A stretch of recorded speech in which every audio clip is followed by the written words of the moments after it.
मैं प्रदीप यादव आप सभी का बहुत बहुत स्वागत करता हूं आपके अपने YouTube चैनल में जिसका नाम है पीके यादव कंसेप्ट। और अगर आपने हमारे चैनल को अभी तक सब्सक्राइब नहीं किया है तो सब्सक्राइब कर लीजिए, साथ ही साथ बेल आइकन को भी क्लिक कर लीजिए, जिससे हमारी सारी वीडियो की नोटिफिकेशन आपके पास पहुंचती रहे।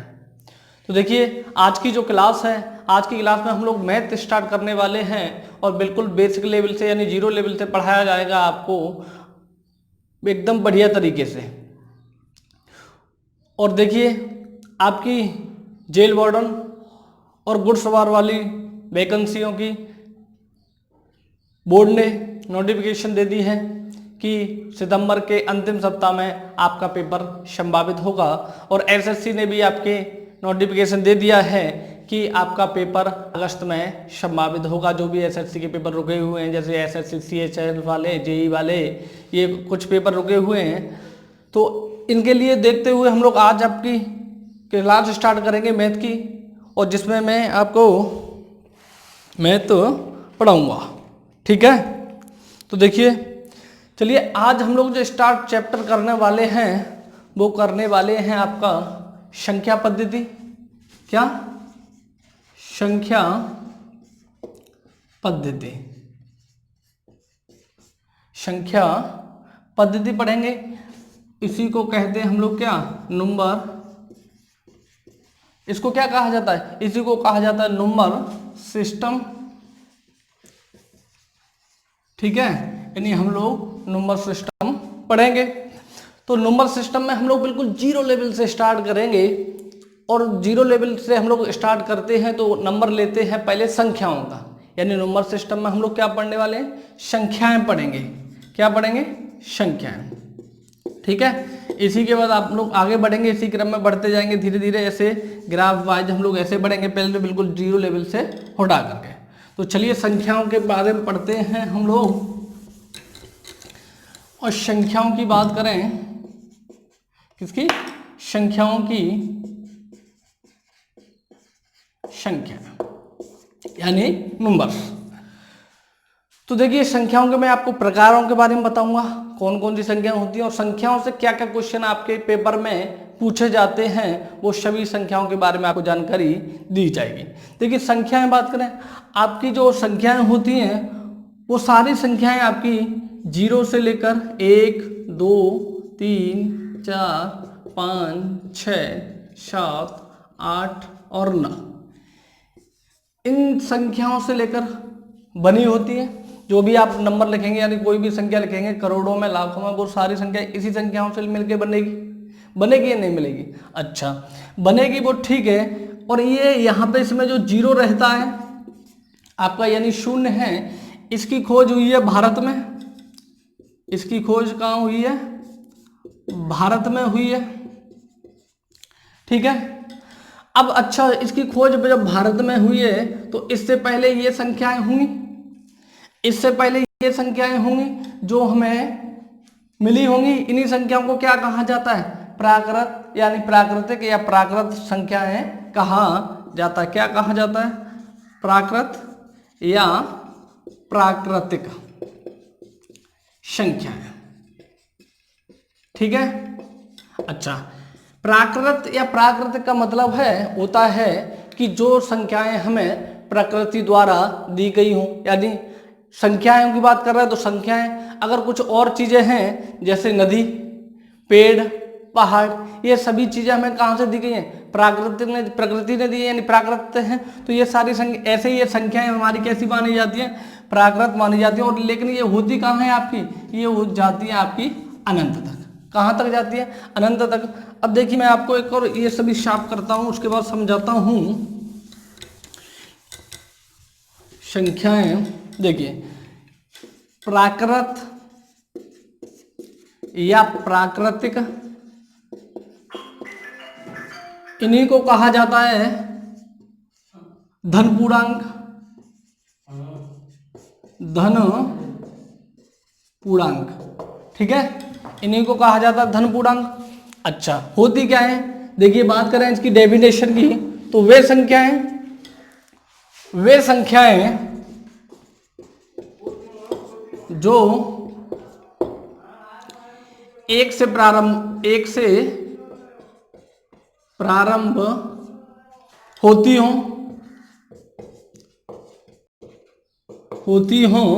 और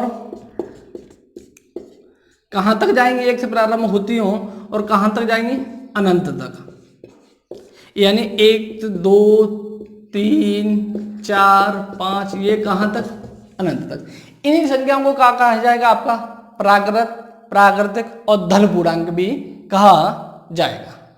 ओके, अच्छा क्यों, क्योंकि ये हमें प्राकृतिक से मिली है, तो इनको प्राकृतिक, जैसे ही हम लोग इसमें जीरो जोड़ देते हैं, जैसे ही हम लोग इनमें जीरो जोड़ देते हैं, तो ये जीरो जोड़ने के बाद क्या बन जाती हैं, पूर्ण संख्याएं।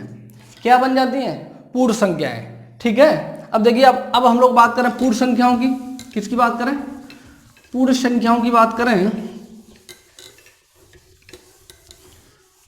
तो देखिए पूर्ण संख्या है,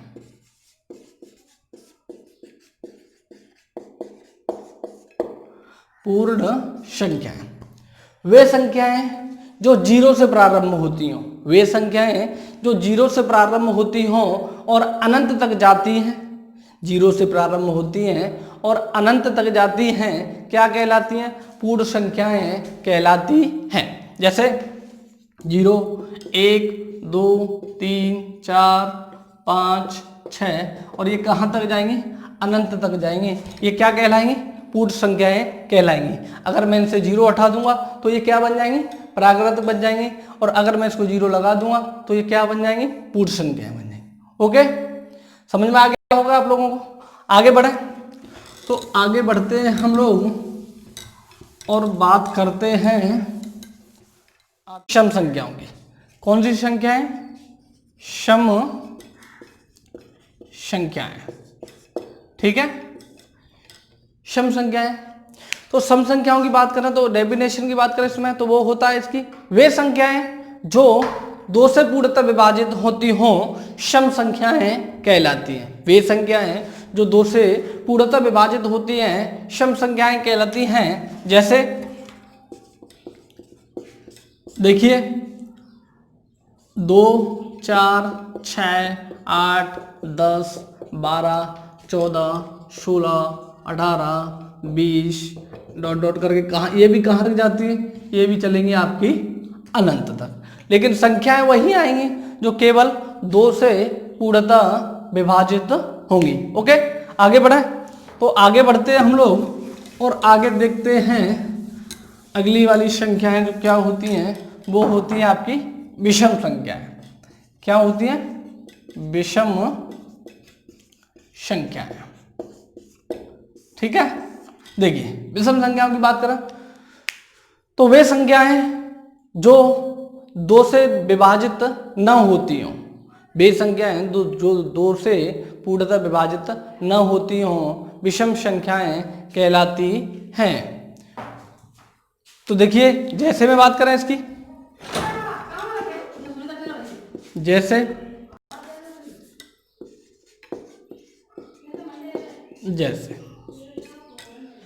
जैसे आपका मैं बात करूं 63।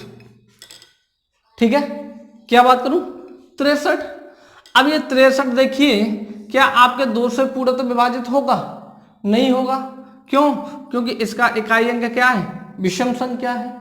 अच्छा, सम संख्याओं का एक लॉजिक ये भी रहता है कि उसका इकाई अंक सम संख्या होती है, वो सम संख्या भी कहलाती है। इसका जब भी किसी संख्या का इकाई अंक विषम संख्या होगा तो वो कैसी संख्या होगी, विषम संख्या होगी। तो 63 हो गया, तो ये आपकी कैसी संख्या बनेगी, आपकी विषम संख्या बनेगी। अच्छा, मैं बात करूं आपका 99, क्या 99, तो 99 देखिए इसमें जो इकाई अंक है आपका, ये कैसी संख्या आपकी, विषम संख्या है, तो ये विषम संख्या ही होगी आपकी 99। जब इकाई अंक विषम है तो पूरी संख्या भी क्या होगी, विषम संख्या होगी। और एग्जाम्पल की बात करें तो देखिए 1 3 5 7 9 11 लेकर ये भी कहां तक जाएगी, आपकी अनंत तक जाएंगे। ठीक है, आगे बढ़ते हैं इसी क्रम में, और अब हम लोग बात करते हैं भाज्य संख्याओं की। किसकी, भाज्य संख्याएं, भाज्य संख्या। तो देखिए भाज्य संख्या क्या होती है? वे संख्याएं हैं जो एक और खुद को छोड़कर किसी दूसरी संख्या से विभाजित हो। कैसी? पूर्णतः एक व खुद को छोड़कर किसी दूसरी संख्या से विभाजित हो तो वे संख्याएं भाज्य संख्याएं कहलाती हैं। जैसे मैंने लिया 9, ठीक है, क्या लिया मैंने? 9 लिया, 4 और हम लोग बात करें तो वो है आपका 62। अब ये देखिए 9 आपका, मैंने कहा एक और खुद, यानी 9 की बात कर रहे हैं तो 1 और 9, इन दोनों को छोड़कर ये किसी अन्य तीसरी संख्या से विभाजित होगी। हाँ जी होगी। वो कितने से होगी? 3 से होगी। जब एक और खुद को छोड़कर किसी तीसरी संख्या से विभाजित हो जाए तो वह संख्या भाज्य संख्या कहलाती है। तो देखिए ये आपका 3 से विभाजित हो रहा है। अगर मैं इसकी बात करूं तो 1 और 4, 1 हो गया और ये 4 खुद हो गया, तो दूसरी और संख्या से किससे? 2 से विभाजित हो जाएगा। इसकी बात करूं मैं तो देखिए 1 और कितना? 62, ये 2 से विभाजित हो जाएगा। तो ये कैसी संख्या होंगी? भाज्य संख्याएं होंगी। ठीक है, आगे बढ़ते हैं और अब हम लोग बात करने वाले हैं अभाज्य संख्याओं की। किसकी? अभाज्य संख्याएं। ठीक है, अभाज्य संख्या। अच्छा, अभाज्य संख्याएं क्या होती हैं? तो देखिए वे संख्याएं हैं जो केवल एक और खुद से विभाजित होती हों, अभाज्य संख्याएं कहलाती हैं। वे संख्याएं जो केवल खुद और एक से विभाजित होती हों, अभाज्य संख्याएं कहलाती हैं। ये तो हो गई इसकी डेफिनेशन। अब मैं बात करूं उदाहरणों की, तो ये मोस्ट इंपोर्टेंट रहता है आपका अभाज्य संख्या। सबसे ज्यादा जो क्वेश्चन संख्याओं से पूछे जाते हैं वो अभाज्य संख्याओं से आते हैं। अब कौन कौन से क्वेश्चन आते हैं, कैसे कैसे पूछे जाते हैं, वो मैं आपको बताने वाला हूं। तो देखिए मैं अगर इसके उदाहरणों की बात करूं कौन कौन सी अभाज्य संख्याएं होंगी, देखिए अब मैं जो लिखने जा रहा हूं एग्जाम्पल में वो लिख रहा हूं आपकी 1 से लेकर 100 तक की अभाज्य संख्या। ठीक है, 1 से लेकर 100 तक की अभाज्य संख्या क्या होंगी? तो देखिए पहली संख्या जो होगी आपकी अभाज्य वो होगी 2। अब ये 2 है वो मोस्ट इंपोर्टेंट है। कैसे? एक तो 2, इस 2 के बारे में ऊपर क्वेश्चन पूछा जाता है सबसे छोटी अभाज्य संख्या, तो आप 1 नहीं बताएंगे क्योंकि 1 अभाज्य संख्या नहीं होती है। कितनी होती है? 2 होती है। तो 2 सबसे छोटी अभाज्य संख्या हो गई। और दूसरी बात ये कि ये सबसे छोटी सम संख्या है, यानी एकमात्र संख्या है जो सम है और कैसी है? अभाज्य है। ओके, आगे बढ़े तो 2 के बाद आएगा आपका 3, 5, 7, 7 के बाद आपका 11, 13, 17, 19, 23 और 23 के बाद होगी आपकी 29, 31, 37, 41, 41 के बाद होगी आपकी 43 और 43 के बाद होगी आपकी 47। देखिए ये तो हो गई आपकी 1 से लेकर 50 तक। अब इससे आगे बढ़े हम लोग, फिर आएगी देखिए आपकी होगी 53, 53 के बाद होगी आपकी 59, कितनी होगी? 59, 59 के बाद होगी आपकी 61 और 61 के बाद होगी देखिए आपकी 62 होगी नहीं, 63 होगी नहीं, 64 होगी नहीं, 65 होगी नहीं, 66 होगी नहीं, 67 कितनी होगी? 67, 68 भी नहीं होगी, 69 भी नहीं होगी, 70 नहीं होगी, 71 होगी और 71 के बाद 73 होगी, 74 नहीं होगी, 75 नहीं होगी, 76 नहीं होगी, 77 नहीं होगी, 78 नहीं होगी और 79 भी आपकी होगी। 79, 80 नहीं होगी, 81, 82, फिर 83 आएगा, 83, 84 नहीं होगी, 85 भी नहीं होगी, 86 भी नहीं होगी, 87, 88 और 89 कितनी? 89 और 89 के बाद आएगी आपकी 97। कितनी आएगी? 97 आएगी।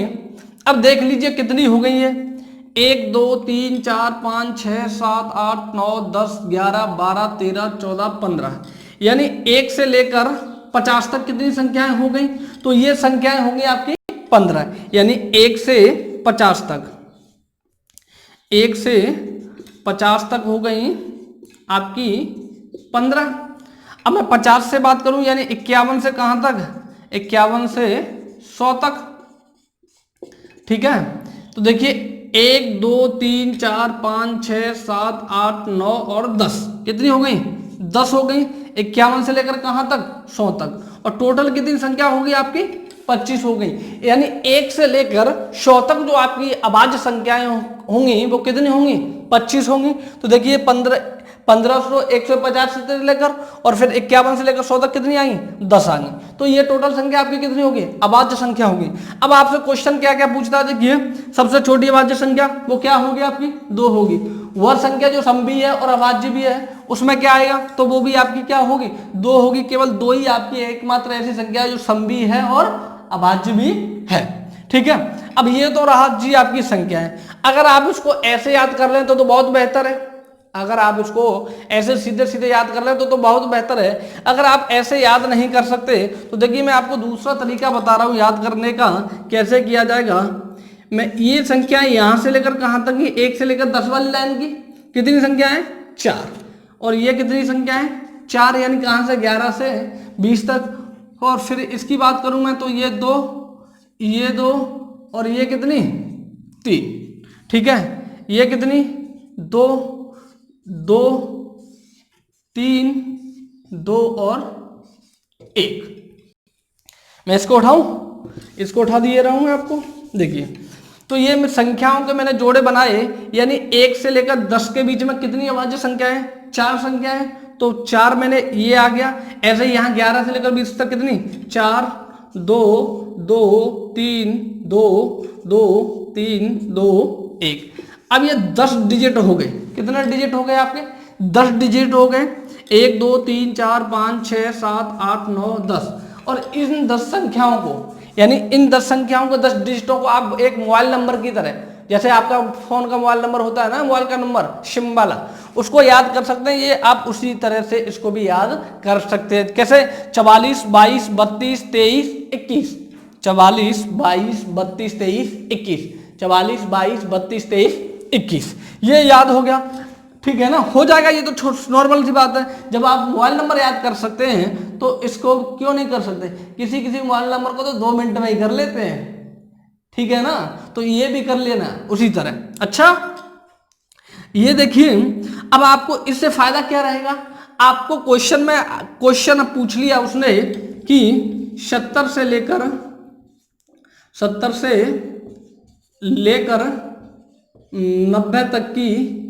90 तक के बीच में अभाज्य संख्याएं, बीच में अभाज्य संख्याएं बतानी है आपको। ठीक है, अब देखिए 70 से लेकर 70 तक, यानी कितना? 71 से स्टार्ट होगा। 70 तो आपका होगा नहीं, 71, और कहां तक लेगा हम लोगों को? कहां तक लेना है? 90 तक। तो 90 भी आपकी नहीं है। मैंने यहां देखिए ये 90 वाली लाइन 91 वाली लाइन रहेगी। तो देखिए 1 2 3 4 5 6 और ये कितना हो गया? 7 हो गया। तो यहां से ये दोनों मैंने छोड़ दिए, ये यहां तक 70 तक के हो गए। 70 से ऊपर चले, हमें 3 ये मिले, 2 ये मिले, कहां तक पहुंच गए? 90 तक। तो आंसर कितना हो जाएगा आपका? 5 हो जाएगा। कितना हो जाएगा? 5 हो जाएगा इसके थ्रू।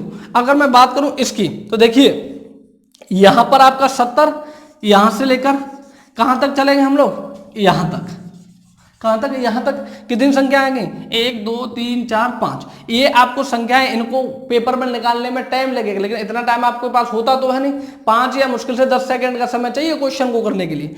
तो इससे बेटर ये रहेगा, आप तुरंत आंसर बता सकते हैं कि कितनी संख्या है? 5 संख्या। अच्छा, अगर आप अब सीधे आपको पता चल गया कि 5 संख्याएं, तो आप धीरे धीरे आपको अगर ज्ञात भी करनी है, बाई चांस किसी को घर बताना है, समझाना है, तो आप उसको भी इसके थ्रू समझा सकते हैं। ये हो गई हमारी अभाज्य संख्याएं। ठीक है, अब एक चीज और रहती है आपकी सहअभाज्य संख्याएं।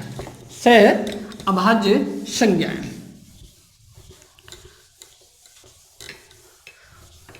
तो अब हम लोग बात करते हैं से। इसके आगे क्या लग जाता है? से।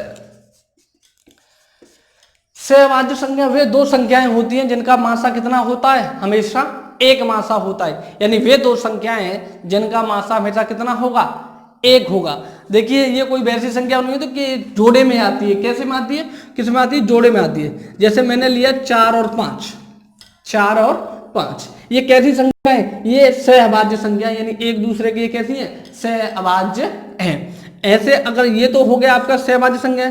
अगर मैंने लिख लिया आपका 15 और 9, ठीक है, कितना? 15 और 9, तो देखिए ये दोनों कट जाएंगे जोड़े में। ये 3 से कट गया 5 बार और ये कट गया 3 बार, तो ये सहभाज्य संख्याएं नहीं होंगी, लेकिन ये हमारी कैसी हो जाएंगी? सहभाज्य संख्याएं हो जाएंगी। और आपको जो क्वेश्चन में ये हो गया आपकी सहभाज्य संख्याएं। अच्छा, और आपको पूछ लिया जाता है पूर्ण संख्याएं। आप जानते जो संख्या पूर्ण होंगी वो क्या पूर्णांक कहलाएंगे, यानी पूर्ण संख्या मैंने बता दिया आपको।